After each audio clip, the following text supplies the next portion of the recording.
여러분 안녕하세요. 스타트업 TV입니다. 오늘은 저희가 예전에 창업 지원 사업 때 잠깐 알려드렸던 초격차 스타트업 1000 프로젝트 중에서 딥스 사업화 창업 기업이라는 게 나와서 여러분한테 알려드리도록 하겠습니다.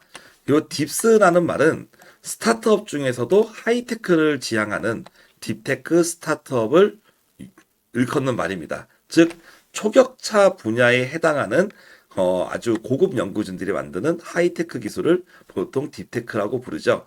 그래서 딥테크를 따로 용어를 만들고 거기에 대해서 딥스라는 표현을 정부가 만들었어요. 그래서 딥스 사업화 프로그램을 말씀드리도록 하겠습니다. 근데 기본적으로 초격차 스타트업 1000 프로젝트를 저희가 창업 지원 사업 영상에서 말씀드렸을 때 1,300억 정도로 예산이 늘었다라고 말씀드렸습니다. 원래 1,000억이었는데 그 증가된 딥스 프로그램을 한번 쭉 훑어보면은 마이크로 딥스, 그리고 일반 딥스, 그리고 딥스를 받은 분들에 대한 후속 지원의 성격이 있는 비욘드 딥스, 이렇게 세 가지를 얘기를 했는데요. 참 정부기관 분들은 역시 참 이 표현을 잘 만들어내신 것 같습니다. 그래서 우리가 새로운 사업을 만들 때 보통 기존에 없던 용어들을 많이 만들어내시는 경향이 있습니다. 설명을 드리면 마이크로 딥스 같은 경우는 마이크로가 보통 우리가 작다라는 표현이잖아요. 그러니까 하이테크 정말 딥한 초격차 스타트업 중에서도 그나마 기술 수준이 낮은 거, 그걸 이제 우리가 마이크로 딥스라고 하고 예비 딥스라고 하겠다, 그런 느낌으로 좀 볼 수 있어요. 그리고 딥스는 진짜 여기서 좀 제대로 밀어오고자 하는 본론이죠. 네, 핵심 본론이고, 비하인드 딥스는 후속 지원의 성격이 강하다라고 볼 수 있습니다. 그리고 또 한 가지 의미는 이 마이크로 딥스 같은 경우는 딥스 사업을 기본적으로 여기서는 제일 밀어주고 싶은 사업인 겁니다. 3년에 3억에서 6억까지 팍팍 지원하겠습니다. 라는 게 딥스 사업이 모체거든요. 그러면 이 딥스 사업에 들어가기 위해서 엄청나게 우리가 딥테크한, 아주 그 엄청나게 좀 깊이 있는 테크가 있는 이런 기술을 개발을 해야 되는데, 그 전에 사전 기술을 개발하는 걸 보통 우리가 POC 단계라고 부르거든요. 그러니까 기술이라는 게 점점, 우리가 예전에 혹시 기술 성숙도란 개념을 들어보셨는지 모르겠는데 TRL이라는 개념이 있습니다.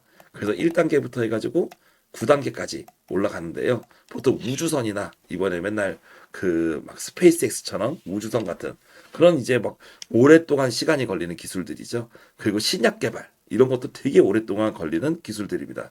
이런 기술들은 보통 연수가 뭐 10년, 20년 개발해야 되는 기술들인데, 그러다 보니까 실제로 판매되는 단계를 9단계라고 보면 이 연도도 오래 걸리고 돈도 많이 들어간다 이거예요. 그러니까 한 7단계쯤 되는 기술을 9단계쯤을 올릴 때는 요 딥스나 비하인드 딥스 이런 사업들이 적합하겠죠. 근데 한 5단계쯤에서 7단계쯤으로 갈 때는 마이크로 딥스 정도가 맞겠죠.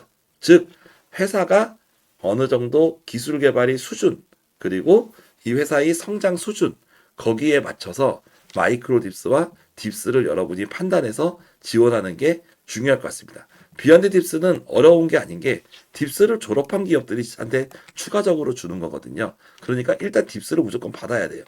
여러분들의 판단은 우리는 아직 좀 더 기술 개발이 갈 길이 멀고 좀 더 준비할 게 많다. 그럼 마이크로 딥스.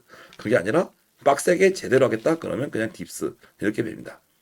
그래서 이 딥스의 포인트는 여기 특히 여기서도 글로벌이라는 표현이 써 있지만 기본적으로 엄청나게 이제 기술이 수준이 높으면서도 해외 진출이 가능한 것. 그런 식으로 이렇게 선정이 되어 있다는 것이죠. 마이크로 딥스 같은 경우 잠깐 가볍게 보시면 AI 쪽 5개사 많이 안 뽑지 않습니다.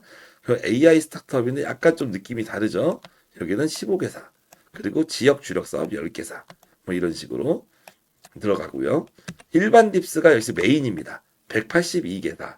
그리고 3억에서 6억, 창업 10년 내. 즉 아무나 들어오는 게 아니라 이런 딥스 프로그램의 핵심은 뭐냐면, 보통 제가 만약에 여러분이 예비 창업 프로그램이라던가 아니면 청년 창업 사관학교 이번에 영상 때 말씀드렸던 이런 프로그램들은 내가 조금 부족해도 아이템이 어쨌거나 좀 유망하고 이게 터지면 매출이 쫙쫙쫙 올라갈 수 있다면 뽑아줘요. 그러니까 기술이 조금 부족해도 아이템이 사업성이 좋으면 뽑아주는 게 이 초기 단계 사업이에요. 근데 이 딥스는 기술도 조금 난이도가 있어야 되고 연구 인력도 좀 있어야 되고, 그리고 해외 진출도 가능해야 되고 거기서 조건이 더 붙는 사업이고 그래서 보통 딥스를 진출하거나 선정된 기업들이 이력을 보면 보통 한 투자는 한 10억 이상 받았고 매출도 10억 이상 나오고 그러니까 어느 정도는 규모가 됩니다. 막 100억급 회사들도 있고요. 그러다 보니까 딥스를 받았던 회사들은 기본적으로 덩치가 있는 거예요. 자본도 많이 받고 일반 스타트업 뭐 직원 3, 4명 있는 스타트업이 아니라 뭐 직원 뭐 3, 40명 뭐 하이테크 연구진들이 뭐 몇 명씩 즐비하고 이런 회사들이 보통 딥스를 노리기 적합합니다. 그러다 보니까 나는 이런 수준이 아직 안 되는데요, 대표님 그렇게 물어보신다면 초격차 스타트업은 조금 적합하지 않을 수가 있다라고 말씀드릴 수 있고 그래도 내가 내년을 위해서 준비한다 생각하면 좀 그런 분들은 좀 이제 기술 수준이나 이렇게 회사의 기업 수준도 따질 수 있다는 거예요. 그런 분들은 마이크로 딥스라던가 아니면 이제 R&D 사업 이런 걸 받아서 투자 유치를 좀 더 받아서 몸집을 키우고 그 다음 연도에 도전하는 그런 전략을 짜셔야 될 필요가 있습니다. 그렇기 때문에 이런 사업이 떴다. 무조건 넣으세요. 이렇게 얘기하는 거는 개인적으로 그 기업이 시간과 비용을 많이 뺏어먹는 일이라고 해요. 왜냐면은 이게 10년 이내잖아요, 여러분. 10년 이내 기업하고 1, 2년 차 회사는 똑같을 수가 없어요. 그리고 혹시 4년 차 이상, 뭐 5년 차 이상이 스타트업 중에 잘 나가는 스타트업을 보셨는지 모르겠는데, 뭐 그런 데들 뭐 매출 100억 넘는 데도 많고요. 투자 100억 이상인 데도 많아요. 그런 회사들이 떡 하나 더 주는 게 딥스 사업이에요. 그래서 개인적으로는, 정말 개인적인 의견입니다. 딥스 사업이 필요한가 싶어요. 개인적으로는. 왜냐하면 이 회사들은 이미 매출도 많고 투자도 몇십억 아니면 100억 이상 이렇게 받은 사람들이 대부분 딥스에 선정이 될 텐데 이런 사람들 3억 6억 더 주는 게 좀 의미가 있냐? 차라리 오히려 좀 도전하는 스타트업이나 소상공인분한테 달금 더 주는 게 좋지 않아? 개인적인 성향은 그렇습니다, 여러분. 근데 그게 왜 그러냐면 이 딥스쯤 오면은 이미 자금을 많이 받았다니까요. 투자나 지원 이런 거 많이 받았어요. 근데 이분들도 고충이 있어요. 왜 그러냐면 아무리 투자나 외부 지원을 많이 받았어도 애초에 그 회사의 덩치가 크지만 아직은 아까처럼 매출이나 이런 게 좀 배가 고파요. 그리고 돈을 받아도 생각보다 돈을 빨리 씁니다. 왜냐하면 연구진들이 인건비가 비싸고 직원들도 막 몇십 명 운영하려고 하면 인건비만 해도 막 연 10억 이상 나가고 엄청 많이 나갈 거 아니에요. 그러니까 100억이 있어도 한 2년이면 다 쓸 수도 있는 그런 회사들이기 때문에 이런 지원을 한다. 뭐 이렇게 볼 수 있는데 저는 그런 회사들이 이 지원 받아가지고 회사가 운영이 되지도 않죠. 네, 그런 회사들은 어차피 더 큰 걸 받아야 되는 회사들이에요. 그래서 어쨌거나 허들이 상당히 있고 그 허들은 매출이든 연구력이든 기술이든 그런 게 있을 것이다. 그래서 여러분이 딥스에 들어가기에 적합한 수준인지를 객관화를 하실 필요가 있고 그게 내가 경험이 없다 보니까 객관화가 안 된다면 가능하면 어느 정도 투자받고 성장하는 기업들이나 딥스에 대한 판단을 좀 받아보실 필요도 있다는 거예요. 아무튼 쉽지는 않습니다. 근데 내가 좀 자신 있는 기업들, 나 그래도 투자 한 10억 이상 받았고, 뭐 매출도 한 몇십억 나고 있고, 이런 회사라면 좀 도전해 볼 수가 있습니다. 반대로 그런 게 적지만, 진짜 아이템이 너무 좋아. 터지면 정말 대박이야. 우리 아이템은 테슬라가 한 1,000억쯤 살 만한 기술이야. 그런 분들은 비록 투자나 매출 실적이 적어도 딥스에 뽑힐 수가 있겠죠. 그러다 보니까 정말 이거는 우리가 GPT 같은 경우도 그렇죠. 오픈 AI나 이런 경우도 기술이 좋으면은 투자가 엄청나게 늘어나듯이 투자 금액이 적거나 약간 부족해도 그런 하이테크 기술들이라면 뽑힐 수 있다고 봅니다. 그래서 보통의 이런 창업 사업화 프로그램들이 매출이나 투자 아니면은 글로벌 진출이나 판매 실적 이런 것들을 많이 보는 반면에 딥스는 테크도 같이 볼 수 있는 그런 내용입니다. 그래서 선정되면 3년에 6억까지 받을 수 있는 그런 정말 좋은 프로그램인 건 분명합니다. 그렇기 때문에 하이테크를 하시는 분들은 어쨌거나 도전해 볼 필요가 있는데 밑에 선정 규모를 보면 분야별로 TO가 이렇게 나온단 말이에요.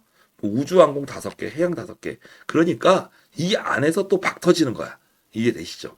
그러니까 TO가 적은, 그러니까 정말로 이 분야의 에이스 기업들에게 돈을 더 주는 그런 사업이다라고 볼 수가 있겠습니다. 그래서 아마 이런 분들은 이런 사업 내용들을 충분히 이해할 거니까 저는 이제 오늘 컨셉이 그거거든요. 이 딥스 정도 프로그램을 알만한 기업들은 이미 알고 있어요. 이런 분들은 정부 사업을 한두 번 받아본 분들이 아니에요. 그러니까 제가 그분들을 위한 설명을 굳이 열심히 할 필요는 없을 것 같다. 그런 생각이 들었고요. 대신에 내가 딥스를 넣을 만한 뭔가 좋은 기술이 있는데 딥스가 가능할까? 그런 분들이 한테 들어가는 좀 설명을 좀 드리고 싶었습니다. 그래서 너무 준비가 안 된 분들은 오히려 다른 자금을 받고 성장한 다음에 딥스를 도전하시는 게 맞지 않겠냐, 그런 의견을 좀 드려볼 수 있겠습니다. 그래서 신청 기간 중에서 뭐 이런 것들 가점 사항들이 있죠. 연구원 창업 5점. 그러니까 석박사 출신들 엄청 우대하겠다는 거죠. CES 상 받은 분들 가점 1점, AI 대왕 가점 1점. 즉 연구자 출신 또는 아니면 뭔가 혁혁한 성과를 낸 분들, 그런 분들이 지원이 대상이 된다라고 우리가 볼 수가 있어요. 그러니까 역시 여기는 말씀드린 것처럼 기본적으로 창업 지원 사업은 기술보다는 매출이나 성장을 어떻게 할 것인가를 중심으로 보는 사업인데, 이 딥스만큼은 기술 평가단이 따로 들어간다는 거죠. 이해되셨죠? 그래서 테크를 평가하고 그 다음에 사업성을 본다. 그래서 테크와 사업성을 동시에 보는 사업 내용이다라고 볼 수 있습니다. 그렇기 때문에 테크에 대한 설명, 글로벌에 대한 설명, 그리고 정말로 몇 천억짜리 회사가 될 수 있는지 그런 비전들, 글로벌에 대한 설명까지 들어가야 된다라고 볼 수 있겠어요. 나머지 부분들에 대한 자세한 설명은 생략하지 않겠습니다. 이런 부분들을 봐서 일단 여러분들이 제일 내가 지금 상황에서 이 사업을 넣어야 되냐 말아야 되냐의 판단 여부가 제일 중요할 것 같아서 그렇게 말씀을 드렸고, 그럼에도 불구하고 이 사업이라는 게 이렇게 여러 개 쪼개져 있잖아요. 혹시나 좋은 기회가 있어서 경쟁률이 낮아서 붙을 수 있는 그런 기회가 올지도 모르겠다라고, 어떤 이 분야별의 어떤 특수 분야에 대해서는 가능할 수 있겠다라고 생각이 들지만, 기본적으로는 TO가 작고 금액을 확실히 많이 주기 때문에 경쟁 자체는 만만하지 않을 수 있는 사업입니다. 대신에 된다면 확실하게 기업에 도움이 되는 부분이겠죠. 그래서 이런 하이테크 연구 기업들 같은 경우도 딥스 프로그램 한번 좀 내가 기술적으로 내가 자신 있다라는 기업들을 위한 사업이고, 기술적으로 자신 있는 기업들이라면 가능하면 좀 실적이 부족해도 한 번 정도 도전해 볼 수 있는 가치는 있지 않을까라는 생각이 듭니다. 저는 다음에 또 좋은 영상으로 또 찾아뵙겠습니다. 새해 복 많이 받으세요. 감사합니다.